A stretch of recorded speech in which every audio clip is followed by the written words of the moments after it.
Thanksgiving at my in-laws' house has always been loud, crowded, and slightly overcooked. That's just how the Turner family does things. Folding tables in the living room. 3 kinds of stuffing. Someone arguing about football. It's not quiet. It's not delicate. It's family. I'm Captain Brielle Turner, U.S. Army Cyber Protection Brigade stationed at Fort Meade. I spend my weekdays inside secured facilities reviewing threat reports and briefing senior officers on network vulnerabilities. My job requires precision calm under pressure and documentation for everything. At home, I have twin 7-year-old boys who believe volume equals enthusiasm. That's a different kind of battlefield. That Thanksgiving, Jacob knocked over a plastic cup of apple cider while reaching for a dinner roll. It soaked a napkin and part of the tablecloth. No antique heirlooms were harmed. Matthew got excited about beating his cousin at a board game and celebrated like he'd just won the Super Bowl. They weren't climbing curtains. They weren't throwing punches. They were being 7. After dessert, Vanessa asked if we could talk in the kitchen. Vanessa is Ethan's older sister, 41, former Air National Guard, now a logistics contractor with strong opinions about order tradition and how things should be done. She coordinates holidays. She manages the family trust that was set up years ago for the grandkids' education. She also speaks in calm, measured tones that somehow make you feel like you're already in the wrong. She leaned against the counter, arms crossed but smiling. "The boys are sweet," she started, "but they're disruptive." The word landed heavier than it should have. She went on about how family gatherings were meant to be calm, respectful, structured. She mentioned how Grandpa gets overwhelmed, how Mom feels stressed when things get chaotic. She said it might be better if the boys sat out a few events until things felt more stable. Not banned, not excluded, just a break. I didn't argue. That's the part that still sticks with me. I work in a culture where feedback is constant. You assess, adjust, improve. I thought maybe I'd missed something. Maybe I had been so focused on work that I hadn't noticed the boys getting too loud. Maybe I was bringing Army intensity home without realizing it. Ethan joined us halfway through the conversation. Vanessa repeated her concerns. He didn't challenge her. He didn't agree either. He just nodded in that neutral way that says, "Let's not make this bigger." On the drive home, the boys were arguing over which cousin ran faster. Ethan kept his eyes on the road. "Maybe it wouldn't hurt to give it a few weeks," he said. "Just until things settle down." Settle down from what I wanted to ask. A spilled drink. But I didn't push it. Christmas Eve was 3 weeks away. Vanessa texted the family about final head count. Ethan responded that he'd be there. I told him I'd stay home with the boys. He looked relieved. That bothered me more than the original comment. The night I told Jacob and Matthew we weren't going to Grandma's for Christmas Eve, they didn't fight it. They asked why. I told them we were doing our own celebration this year. They accepted it the way kids do when they trust you completely. That trust hit harder than any accusation. Christmas Eve at home was quiet. We built gingerbread houses. We watched a movie. The boys wore matching pajamas and spilled frosting everywhere. It was a good night. But around 7:30, when I knew the family dinner would be starting, I found myself checking my phone more than I should have. No one called. No one asked where we were. The next morning, Ethan came back from his parents' house with leftovers and stories about how nice the evening had been. Smaller group. Calm. Peaceful. "See," he said. "Less chaos." I let that comment pass too. January rolled in with cold mornings and early PT. I went back to work, back to classified briefings and risk assessments. At least inside a SCIF, when someone uses a word like disruptive, there's a definition attached to it. There's a metric, a standard. At home, it was just a label. A week later, there was a birthday dinner for Ethan's dad. We weren't invited. Vanessa described it as immediate family only. We qualified as immediate family the month before, but apparently not now. I started writing things down, not out of paranoia, out of habit. Dates, events, who said what? Nothing dramatic, just facts. At the end of January, Ethan mentioned that Vanessa thought I seemed under a lot of pressure lately. Pressure from what I asked. Work, the Army. You've been busy. Busy isn't unstable, but I could hear the shift. The word disruptive had quietly moved from my children to me. February brought another gathering we didn't attend.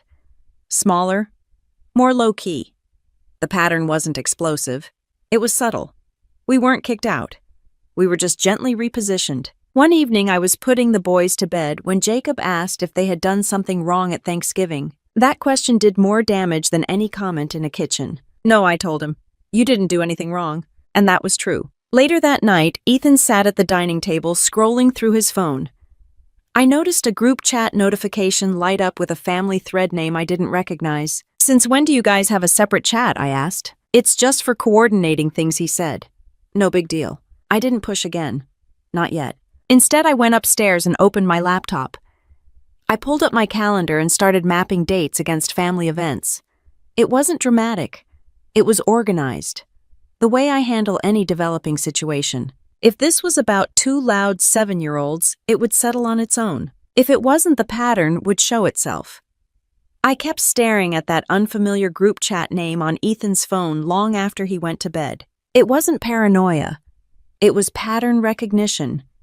In my line of work, when communication shifts to a separate channel and you're not included, it usually means one of two things: coordination or damage control. I didn't know which one this was yet. A few days later, while I was at my desk reviewing a briefing packet, my phone buzzed with a text from Marissa, one of Ethan's cousins.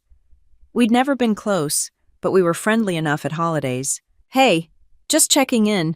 Vanessa said you've been overwhelmed lately. Are you okay?" I read it twice. Overwhelmed. That wasn't the word Vanessa used in the kitchen on Thanksgiving. That day, the problem had been two 7-year-olds and their volume level. Now the issue was me. I responded carefully. "I'm fine. Work's busy, but nothing unusual. Why?" There was a pause. Then another message. "She mentioned you needed space from family events." I didn't want to intrude, but it sounded serious. Space. The way Vanessa had framed it to me was temporary and practical. The way she'd framed it to the rest of the family sounded like concern. Not for loud kids. For an unstable army officer. I didn't feel angry. Not yet. I felt something colder. Like a detail had just shifted on a map. That night I showed Ethan the messages. "She probably just didn't want people thinking the boys were being singled out," he said.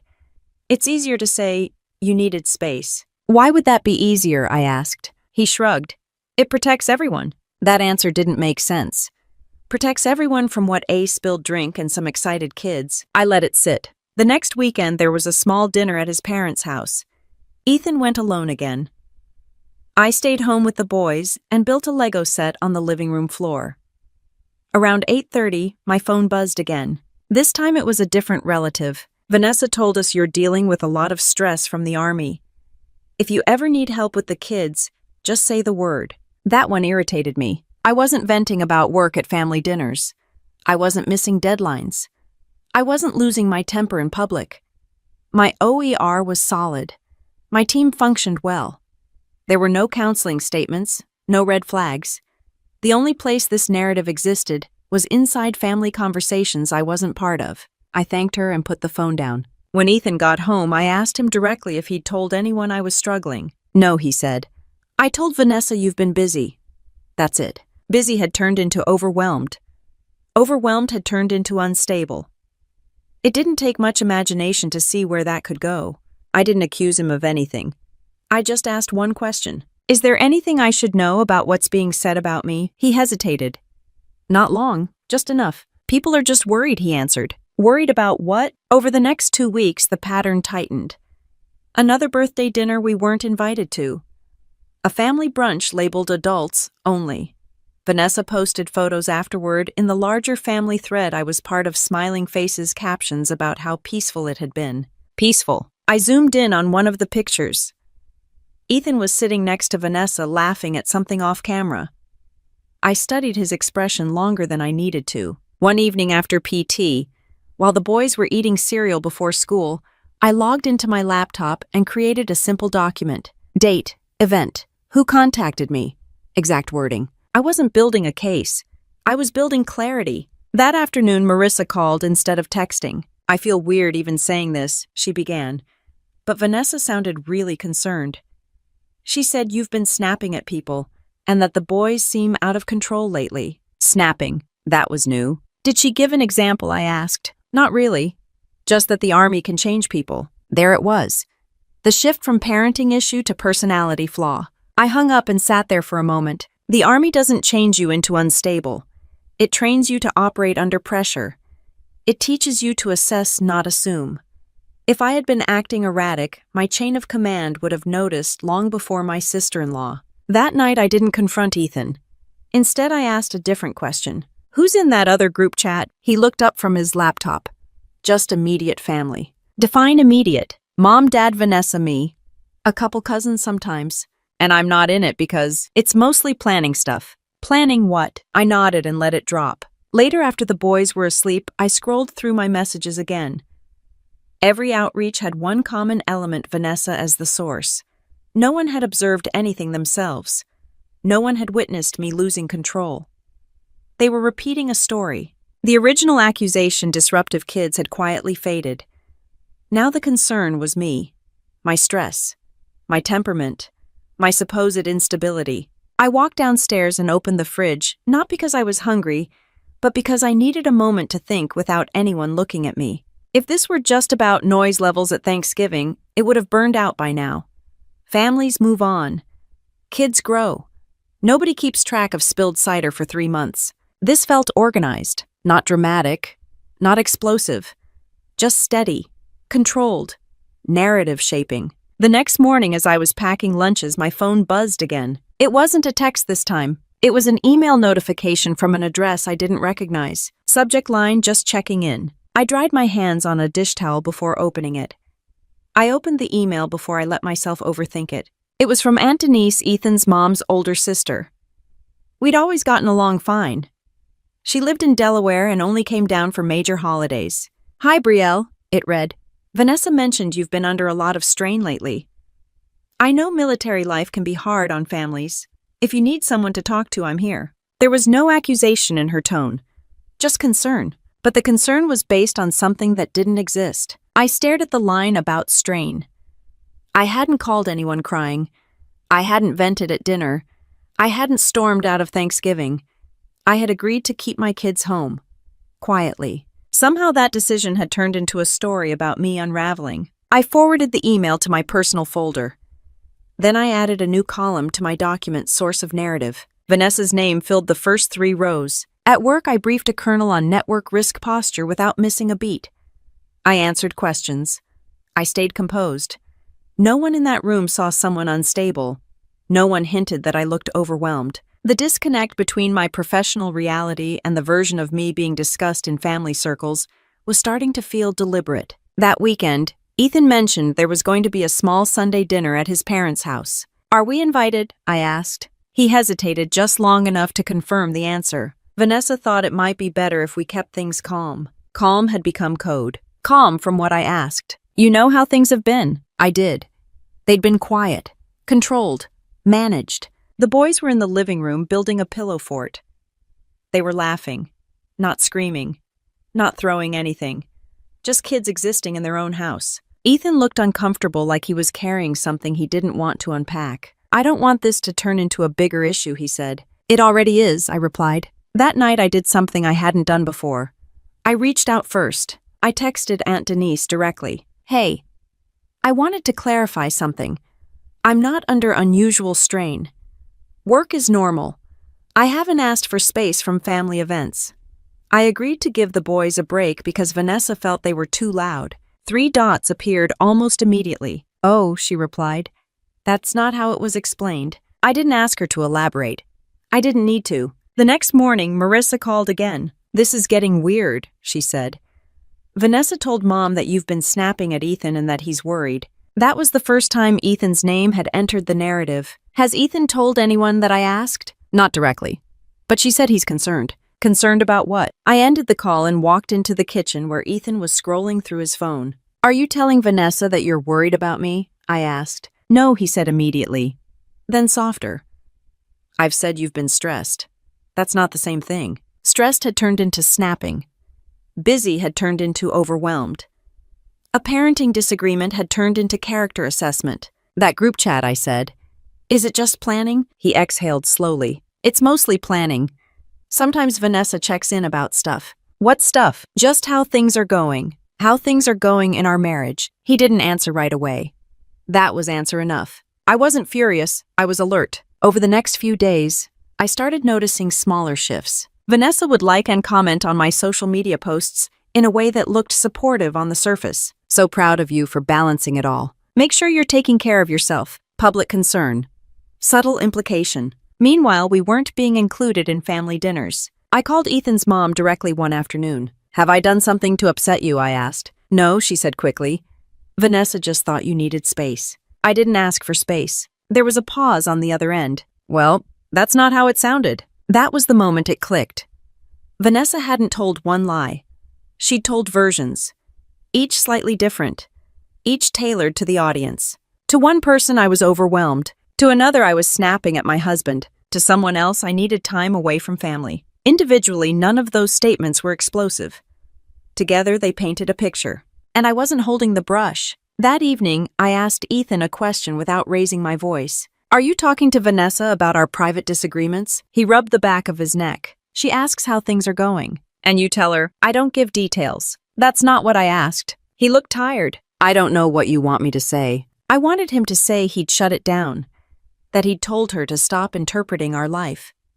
That he defended me when the narrative shifted from kids being loud to me being unstable. Instead, he said, she just wants everyone to get along. Get along by removing us. I went upstairs and reopened my document. Date, event, statement, source. The pattern was no longer subtle. It was controlled messaging. I didn't know yet why she was doing it. I didn't know how far it had gone. But I knew this wasn't about Thanksgiving anymore. And if Vanessa was confident enough to build a story about me without including me in the conversation, that meant she believed no one would compare notes. I closed my laptop and looked at the clock. It was just after 10 p.m. Downstairs, Ethan's phone buzzed with another notification from that group chat. I didn't need to see the screen to know who it was from. I reached for Ethan's phone before he could flip it over. He didn't pull it away. That might have been worse. The notification preview showed a message from Vanessa.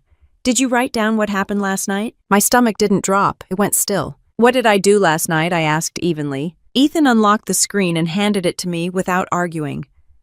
The group chat wasn't open, just a separate thread between him and Vanessa. Scrolling up didn't take long. Vanessa. You need to start keeping track of incidents. It helps to have specifics. Ethan. It wasn't a big deal, Vanessa. It doesn't have to be big. Patterns matter. Patterns. I read the exchange twice before looking up. What incident are we tracking? I asked. He shifted in his chair. You were short with me after dinner. I was tired. I know. That's all I said. That wasn't all he'd said. Further up the thread, he'd written, she's been tense lately. The boys were loud and she snapped. Snapped. I replayed last night in my head. The boys had been arguing over whose turn it was on the Xbox. I told them to lower their voices. Ethan had left dishes in the sink after I'd asked him to rinse them. I'd reminded him again. My tone had been direct, not explosive. If that qualified as an incident, most households in America were criminal enterprises. Why are you discussing our conversations with Vanessa? I asked. She asks how things are going. That's not what I asked. He leaned back, running a hand through his hair. She thinks we should be proactive. If things escalate, it's better to have a record. Escalate to what? I didn't realize we were building a case, I said. It's not like that. It felt exactly like that. I kept scrolling. Vanessa had sent an article link about stress indicators in high-responsibility careers. Another about custody considerations when one parent is frequently deployed. My deployments had been predictable, scheduled, not chaotic. The Army doesn't pull officers at random unless something is already wrong. Have you talked to a lawyer? I asked. Silence filled the kitchen. Just to understand options, he said finally. That answer landed heavier than the Thanksgiving conversation. Options for what? In case things get worse. Worse than what? I didn't raise my voice. I didn't slam anything. I didn't cry. I asked one more question. Did you tell Vanessa you were meeting a lawyer? He nodded once. I absorbed that. So she knows you're considering custody structures based on the idea that I'm unstable. It's not about instability, he said quickly. It's about preparedness. Prepared for what? A parenting disagreement. A spilled drink. He looked more scared than defensive. I don't want to lose access to the trust if this blows up, he admitted. Vanessa controls a lot of that. If she thinks we're reckless, I interrupted. He didn't correct himself. The family trust had been set up years ago for college expenses. Vanessa handled distribution logistics and reporting. Technically, she wasn't the sole authority, but she coordinated everything.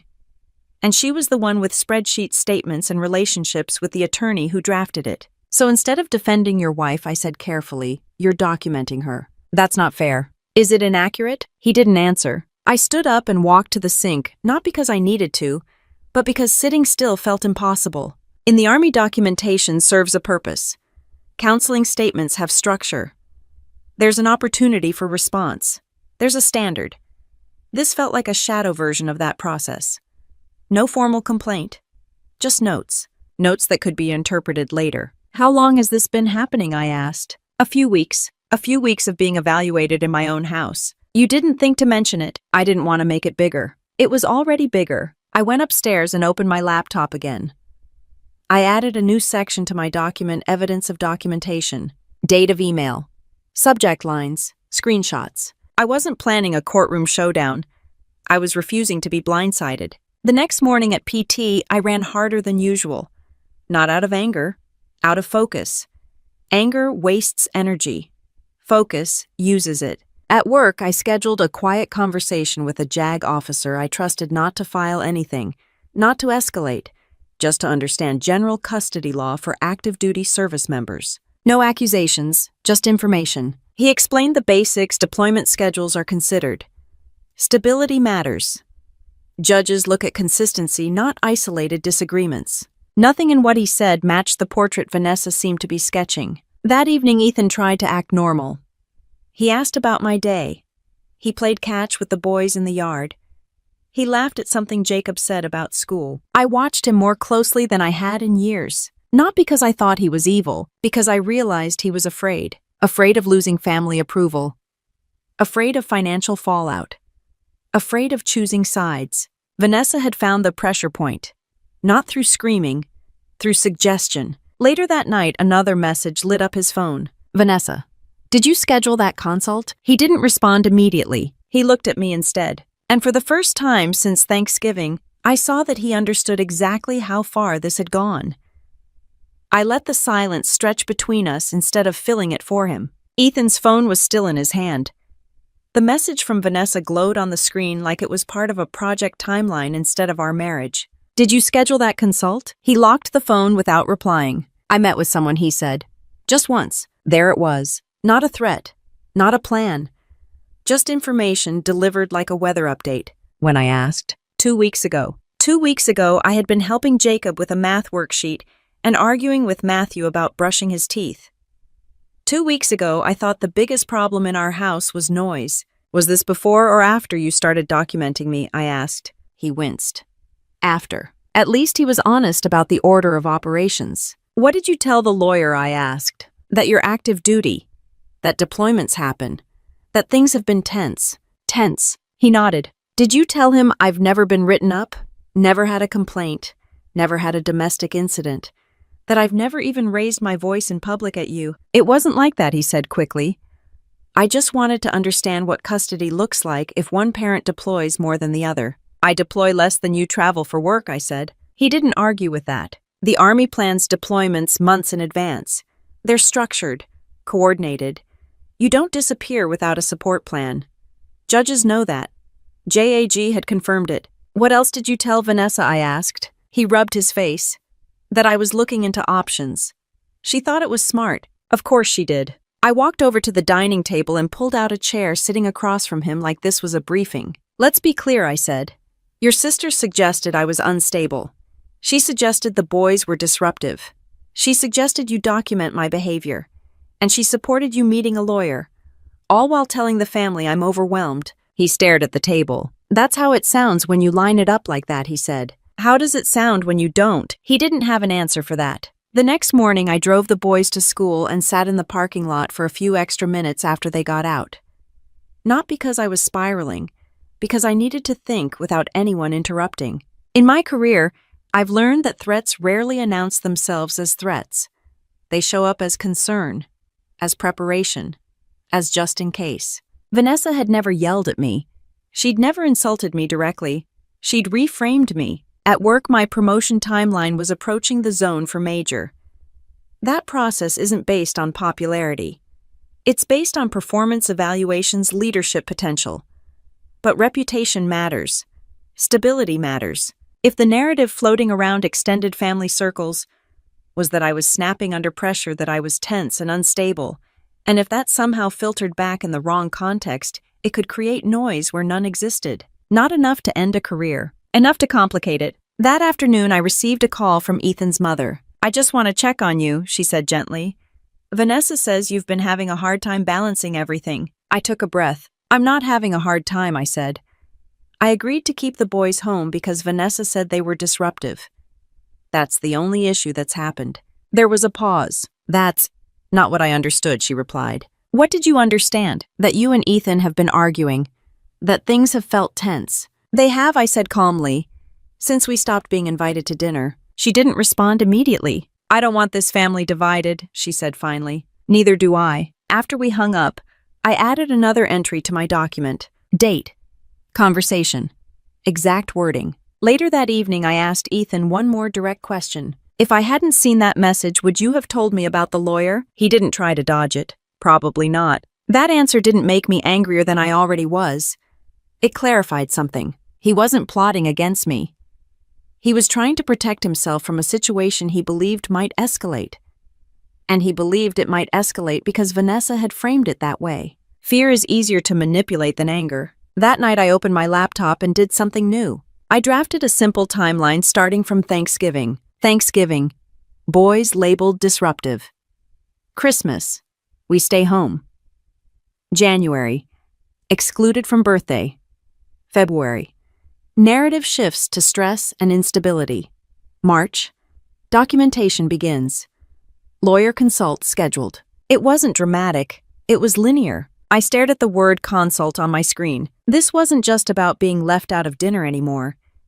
This was about a story being built that positioned me as the problem in my own home. The next morning before PT, my phone buzzed again. Not from Vanessa. From Marissa. I heard Ethan talk to a lawyer. Her text read, "Is everything okay?" I didn't feel shocked this time. I felt something else. Vanessa wasn't just advising. She was broadcasting. I typed back slowly. "Yes, everything's fine. We're handling it." I locked my phone and started my run, letting the cold Maryland air cut through the fog in my head. If Vanessa believed she could control the narrative by distributing selective concern, she was counting on one thing: that no one would compare versions, that no one would line up dates, that no one would notice the pattern. She underestimated my profession, and she underestimated my patience. I stopped waiting for people to come to me and started making calls myself. The first person I reached out to wasn't dramatic. It was practical. Ethan's cousin Mark had gradually stopped showing up to family holidays a few years ago. No one ever explained why. He just faded out of group photos. I called him on a Tuesday evening while the boys were finishing homework at the kitchen table. "Hey, I know this is random," I said, keeping my tone even. "Can I ask you something about the family dynamic?" He laughed quietly. "That's never a small question. I've noticed we haven't been included in a few gatherings. I'm trying to understand if this is new, or if there's a pattern." There was a long pause on his end. "You finally noticed," he said. "Finally." "What do you mean?" I asked. Mark exhaled slowly. "Vanessa likes control. When she feels like someone's not fitting her version of things, she starts reframing them." "Reframing how?" "As unstable, difficult, not aligned with family values." That phrasing sounded familiar. He explained that a few years ago, his wife had clashed with Vanessa over how Thanksgiving should be organized. It wasn't explosive. It was about menu planning. But afterward, Vanessa had started telling relatives that Mark's wife was hard to work with and overly sensitive. Within months, invitations had gotten smaller, then fewer. "They never banned us," he said. "It just got uncomfortable enough that we stopped showing up." "Did anyone compare notes?" I asked. "Not at the time." I thanked him and ended the call, writing down the key points. Reframing. Gradual exclusion. No direct confrontation. The next call was harder. I reached out to Nicole, the ex-wife of Ethan's older brother. Their divorce had been finalized 3 years ago. Officially, it was described as incompatibility. Nicole agreed to meet for coffee near Columbia. Neutral ground. She looked cautious when she walked in, like she wasn't sure whether I was there to defend Vanessa or accuse her of something. "I'm not here to reopen old wounds," I said. "I'm trying to understand something." Her posture softened slightly. "Vanessa made it hard to exist in that family," Nicole said without prompting. She described constant concern, advice about parenting, subtle comments about her tone. Conversations she later found out had been relayed to others with slight alterations. By the end, Nicole said, I felt like I was defending myself against a version of me that didn't exist. That line stayed with me. I didn't ask about custody details or legal strategy. I focused on pattern. "Did she ever suggest documenting behavior?" I asked. Nicole let out a short, humorless laugh. "Oh yes. It helps to have specifics," she'd say. The exact phrase. I wrote that down too. Driving home, I didn't feel vindicated. I felt confirmed. That's different. Vindication is emotional. Confirmation is operational. Vanessa wasn't inventing chaos. She was curating perception. Back home, Ethan was on the couch with his laptop open. The boys were outside riding bikes in the cul-de-sac. "I spoke to Mark," I said. His eyes flicked up, and he said this isn't new. Ethan didn't look surprised. That bothered me. "Did you ever notice how Mark and his wife just disappeared?" I asked. He shrugged. "They pulled away, or they were pushed." He didn't respond. Later that week, I called Aunt Denise again. This time I asked her a direct question. "Has Vanessa ever expressed concerns about anyone else in the family in a similar way?" There was a silence that told me she was choosing her words carefully. "She's protective," Denise said. "Sometimes overly so." Protective of what? Tradition. Image. Image. I started to see the through line. Vanessa wasn't reacting to loud kids. She was reacting to variables she couldn't control. I'm active duty Army. My schedule doesn't revolve around family dinners. I don't ask permission for career moves. I don't depend on the trust to pay our mortgage. That independence may have read as distance. Distance can be interpreted as disrespect if someone needs control. That Friday night, Ethan mentioned that Vanessa had texted him asking if things felt calmer lately. Calmer. Yes, he told her. They've been calm. He wasn't lying. The house had been calm. Controlled. Measured. Because I'd stopped reacting. "Do you see it now?" I asked him. "See what?" She builds a case slowly. Not with one big accusation. With small, consistent ones. He leaned back in his chair. "She thinks she's helping. That doesn't make it neutral." The boys came inside slightly out of breath, arguing about whose turn it was to shower first. I watched them. Normal kids. Not disruptive. Not unstable. Just loud. The word disruptive had been the entry point. A small label that opened the door to a bigger narrative. That night I reviewed my document again. Thanksgiving, disruptive. Christmas, needed space. January, overwhelmed. February, snapping. March, documentation and custody consult. And now confirmation from two separate sources that this method wasn't unique to me. It wasn't personal in the emotional sense. It was strategic. I closed the laptop and looked over at Ethan. "You need to decide something," I said quietly. "Decide what?" "Whether you're going to keep feeding this." He didn't answer immediately, but he didn't deny it either. I watched him weigh the answer instead of rushing him toward one. Ethan had always avoided confrontation. He wasn't aggressive. He wasn't cruel. He was cautious. In his mind, caution kept the peace. In reality, it kept Vanessa comfortable. The following Monday, I sat through a leadership development session at work about officer presence and command perception. Nothing unusual. Every year as you approach the zone for promotion, conversations shift toward long-term trajectory. Visibility. Stability. Professional reputation. No one mentioned my name in a negative way. No one hinted at concerns.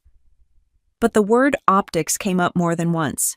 Optics matter. Vanessa had used that same word. Driving home that evening, I replayed the overlap. In the Army, optics mean consistency between performance and conduct. It doesn't mean hiding problems. It means handling them directly. At home, optics meant something different. It meant image control. When I walked into the kitchen, Ethan was at the counter with an envelope open in front of him. "What's that?" I asked. "Quarterly summary from the trust," he said. The family trust had always been background noise. A future resource for the kids' education. Not something we depended on for daily living. But it existed, and Vanessa coordinated it. He slid the paper across the counter. It listed projected growth current allocations and a note at the bottom about upcoming distribution discussions. Vanessa wants to review guidelines next month, he said. Guidelines for what? Disbursements. Eligibility criteria. Eligibility. For the kids, I asked. For all the grandkids. And what changes? He shrugged. She thinks there should be more structure. More structure had become her favorite phrase. Did she connect this review to us? I asked. He hesitated again. She mentioned that family stability is important when managing long-term funds. There it was. Not a threat. Not explicit. Just an implication. Family stability. The narrative she'd built about my supposed instability now sat adjacent to trust management. You see the timing, right? I asked. He looked uncomfortable. She's not trying to take anything away, he said. I didn't say she was. I'm saying she's creating leverage. Leverage doesn't require action. It requires perception. That night I logged into my Army email to check a calendar update for a training exercise.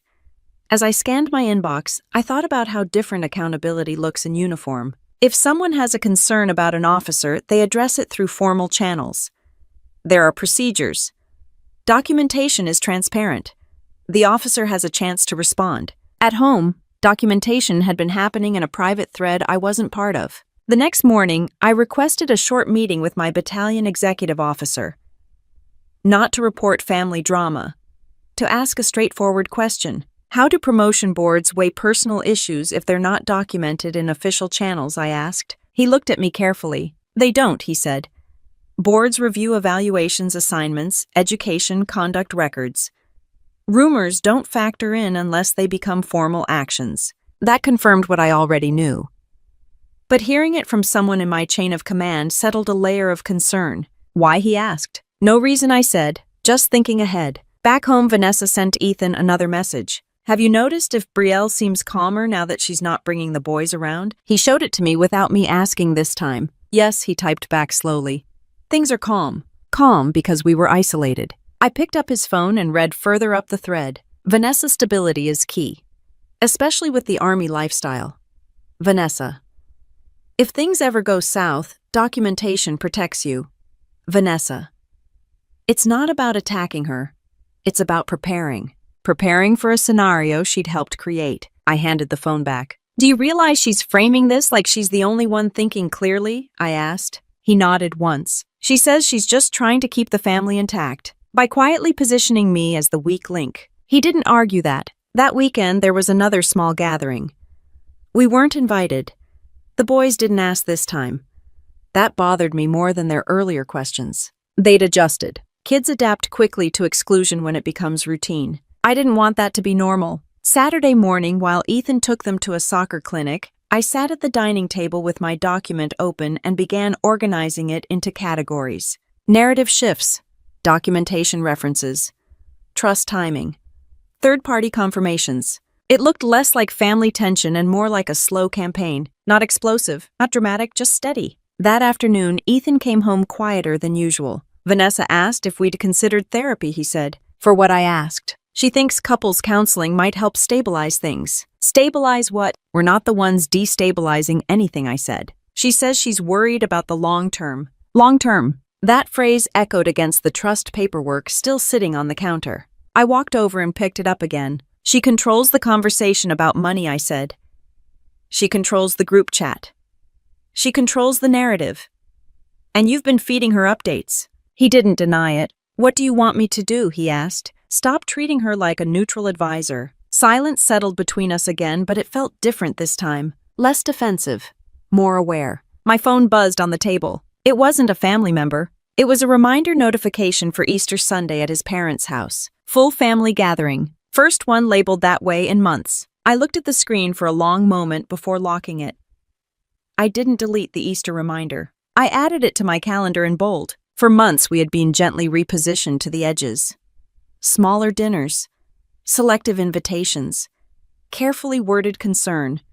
Now there was a full family gathering on the schedule like nothing had happened. That alone told me something had shifted. Ethan stood in the kitchen holding his phone reading the same group message I had just seen. Mom wants everyone there, he said. Everyone, I asked. That's what it says. Not immediate family.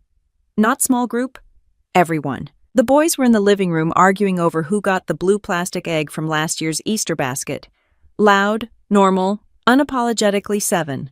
"Are we going?" Jacob asked when he overheard us. "Yes," I said before Ethan could answer. I wasn't angry when I said it. I was certain. Easter morning was cool but bright. I dressed in a simple navy dress and kept my hair pulled back the way I would for a formal army event. Clean controlled, nothing dramatic. The boys wore button-down shirts that would be untucked within 15 minutes. On the drive over, Ethan was quieter than usual. "You don't have to turn this into something," he said. "I'm not," I replied. "I'm ending something." That was the only warning I gave him. When we walked into his parents' house, the room went still for half a second. Not shock, not outrage, just recalibration. Vanessa stood near the dining table arranging plates. She smiled when she saw us. It was polished and immediate. "I didn't think you were coming," she said. "We're family," I answered. Her eyes flicked briefly to the boys, then back to me. The house was fuller than it had been in months. Mark was there. Aunt Denise. A few cousins who hadn't attended smaller gatherings recently. Interesting timing. The boys ran off toward the backyard with the other kids. No one flinched. No one covered their ears. No one seemed distressed. I moved through the room, greeting people calmly. I didn't mention documentation. I didn't mention lawyers. I didn't mention the trust. Not yet. Lunch was served buffet style. Conversation stayed light at first: work updates, school stories, weather complaints. Halfway through the meal, Vanessa tapped a glass lightly with her fork. "I just wanted to say how nice it is to have everyone together again," she began. "The last few months have felt delicate." Delicate. She looked at me as she said it. "I know tensions have been high," she continued. "And sometimes we all need to take space to protect family harmony." Protect, space, harmony. Each word carefully chosen. I set my fork down. "I agree that clarity helps harmony," I said evenly. Heads turned. Not sharply. Just enough. "I think there's been some confusion about why we weren't here for the past few months," I continued. "So I'd like to clear that up." Vanessa's smile didn't disappear, but it tightened. "You don't have to," she started. "I do," I said, still calm. I didn't raise my voice. I didn't accuse. I laid out facts the way I would in a briefing. At Thanksgiving, I was told the boys were disruptive, and it might be best if they sat out a few events. I agreed. Several relatives exchanged glances. After that, multiple people reached out to me, concerned that I was overwhelmed, snapping, or unstable. That narrative didn't come from me. Silence settled over the table. I have emails and texts showing how the story shifted from loud kids to concerns about my mental stability. I also know there have been conversations about documenting my behavior and consulting a lawyer regarding custody. Ethan inhaled sharply beside me, but he didn't interrupt. Vanessa leaned forward slightly. "This isn't the time." "It is," I said, "because the narrative has involved everyone here." I pulled a small folder from my bag. Not dramatic, not thick, just printed screenshots and a timeline. "I'm not here to attack anyone," I said. "I'm here to make sure the same facts are shared with everyone." I summarized the timeline. Dates, exact wording, how disruptive turned into overwhelmed, then snapping, then documentation. Mark spoke first. "She told us you asked for space," he said. "I didn't," I replied. Aunt Denise nodded slowly. "That's not what we heard," she admitted. Vanessa's composure held, but her tone sharpened. "I was trying to protect the family from unnecessary tension," she said. "Brielle has a high-pressure job." It was obvious she needed support. "I didn't ask for support," I said. "I asked for clarity." "And you got it," she replied. "No," I answered. I got reframed. The word hung there. Ethan finally spoke. "I met with a lawyer," he said quietly, at Vanessa's suggestion. The room shifted again, this time more noticeably. "It wasn't about attacking Brielle," he added quickly. "It was about understanding options." "For what?" Mark asked. No one laughed. No one looked amused. Vanessa's eyes narrowed slightly. "I advised preparedness," she said.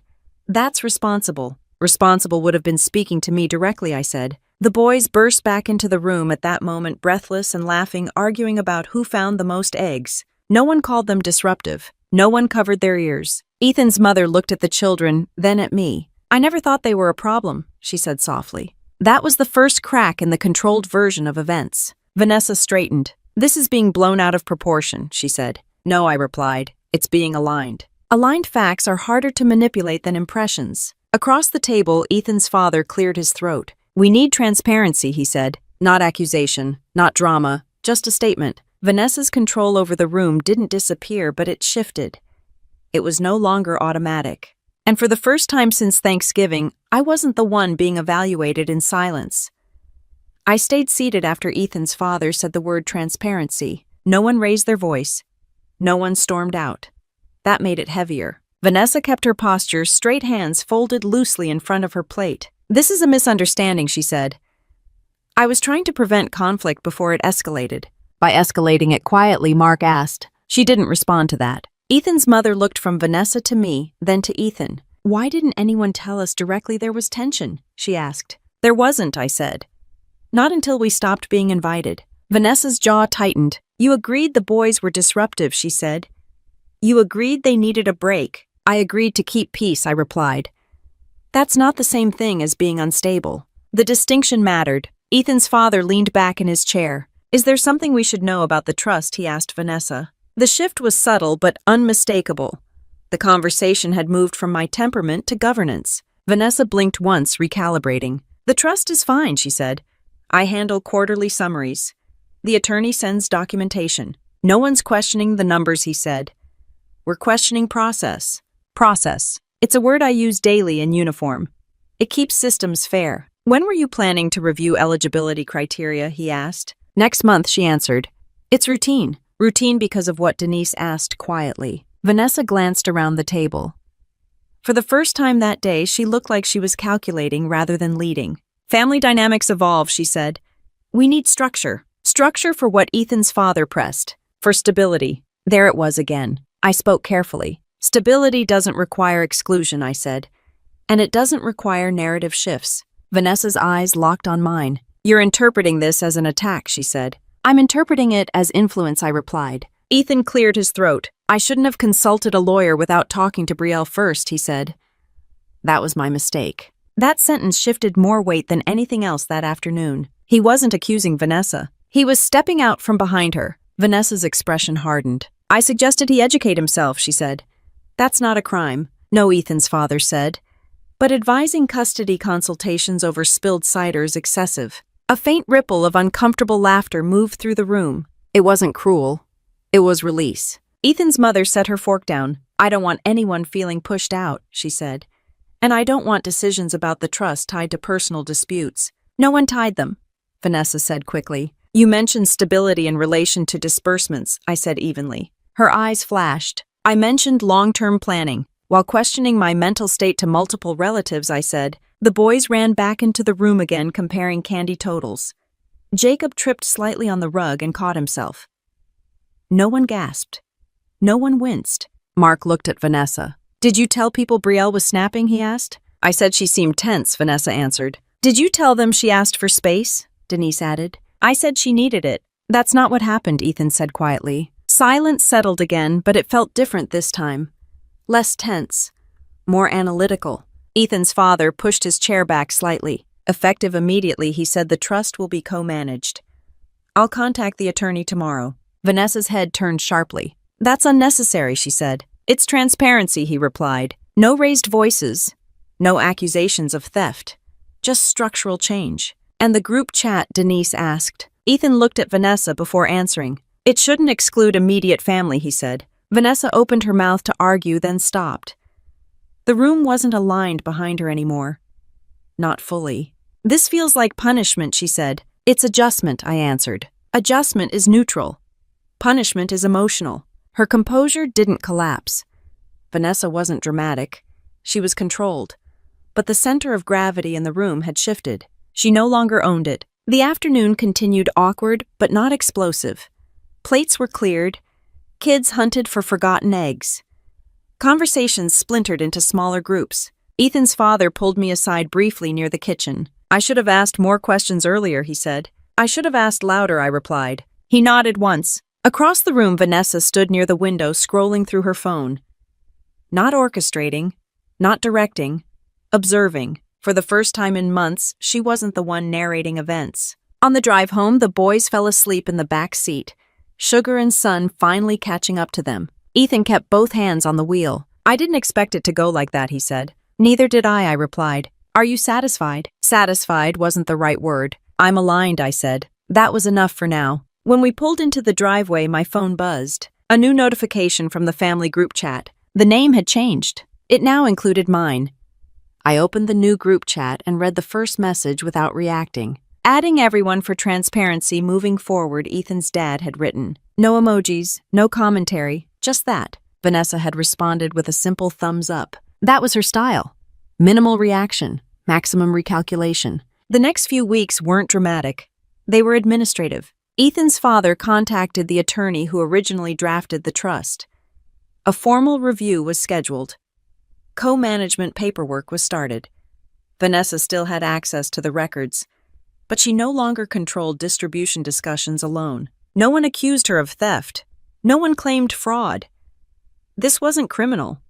It was structural correction. At home, Ethan and I moved into counseling. Not because the Army required it, not because anyone forced us. Because documenting your spouse instead of defending them creates damage you can't fix with one apology. Our first session wasn't explosive. It was uncomfortable. The therapist asked why Ethan had felt the need to consult a lawyer. I thought I was protecting myself, he admitted. From what she asked. From escalation. What escalation? He looked at me, then back at her. I guess I assumed if Vanessa was worried there had to be something. That sentence carried more weight than he realized. He hadn't believed I was unstable. He'd believed Vanessa wouldn't be wrong. That's different. We unpacked fear, family loyalty, financial pressure. The way growing up under a dominant sibling can blur boundaries. Ethan acknowledged something important in that room. He had outsourced judgment. Not because I gave him a reason to, because Vanessa sounded confident. At work, life didn't pause for family drama. I continued training cycles, network assessments, staff meetings. My performance reports remained steady. My rater didn't mention instability.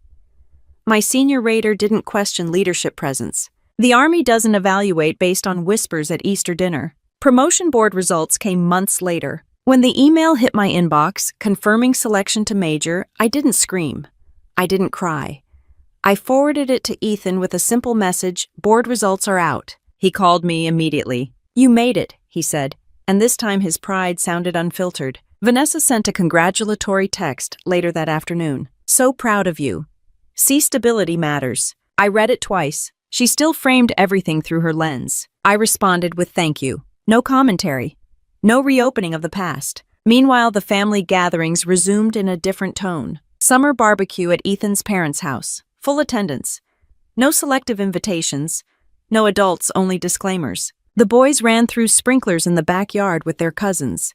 Loud, wet, happy. No one called them disruptive. Ethan's mother pulled me aside while flipping burgers. I'm sorry I didn't ask more questions sooner, she said. I should have asked them louder, I replied again. She smiled faintly. The trust review finalized in early fall.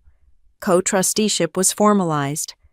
Quarterly summaries were now distributed to a small oversight group rather than routed solely through Vanessa. She remained involved, just not central. At gatherings, she was still composed, still articulate, still offering structured suggestions about seating arrangements and meal timing. But the room didn't orbit her the way it used to. When she made a comment about keeping things calm, someone else countered it casually.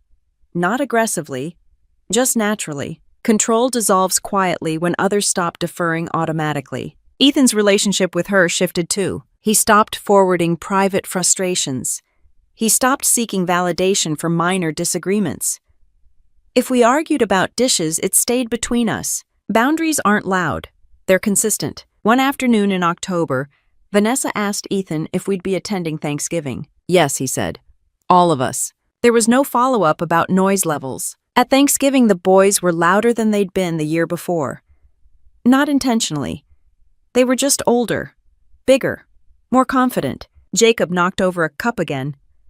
This time, Ethan's dad laughed and handed him a towel. Occupational hazard, he said. No one flinched. Halfway through dessert, Vanessa approached me quietly. I never meant for this to become a conflict, she said. I know, I replied. That was true. Intent and impact are separate. She nodded once, then returned to the table. The family didn't become perfect. People still disagreed about politics and pie recipes. Kids still argued over board games. Ethan and I still had normal marital friction. But friction stayed proportionate. It didn't metastasize into narrative. One evening, months after Easter, I was sitting on the back steps watching the boys throw a football in the yard. The sun was starting to dip, and their voices carried across the grass. Loud, competitive, unfiltered. Ethan came out and sat beside me. "They're not disruptive," he said quietly. "No," I answered. "They're present." He nodded. "I should have trusted that." "Yes," I said. "Not accusing, not bitter, just factual." Vanessa still coordinates certain events. She still uses words like structure and harmony. But now when she says them, other voices weigh in. That's the difference. She didn't get removed from the family. She got balanced. And balance is harder to manipulate. The boys ran toward us, arguing about whether a pass had been complete. I stood up, brushed grass from my dress, and stepped into the yard to settle it. Not as someone defending her sanity, not as someone protecting optics, just as their mom. Looking back, the word disruptive was never really about my children. It was a test, a small label to see who would accept it and who would question it. I accepted it at first because I thought keeping the peace meant staying quiet. What I learned is that silence doesn't protect a family. It just makes manipulation easier. Family drama doesn't always explode. Sometimes it moves slowly through concern and suggestion and careful wording. And in a lot of family revenge stories, the comeback isn't loud. It's steady. It's documentation. It's alignment. It's refusing to let someone rewrite who you are. My sister thought she was protecting the family. In reality, she was controlling the narrative. The moment we compared facts instead of feelings, the control shifted. Not because anyone was humiliated, not because someone was destroyed, but because the truth was said out loud. If you've ever been labeled the problem in your own family, especially when you know you're not, you understand how isolating that feels. And if you've ever watched someone quietly shape a story about you, you know how important it is to step in before it becomes accepted as fact. Protecting your children doesn't always mean raising your voice.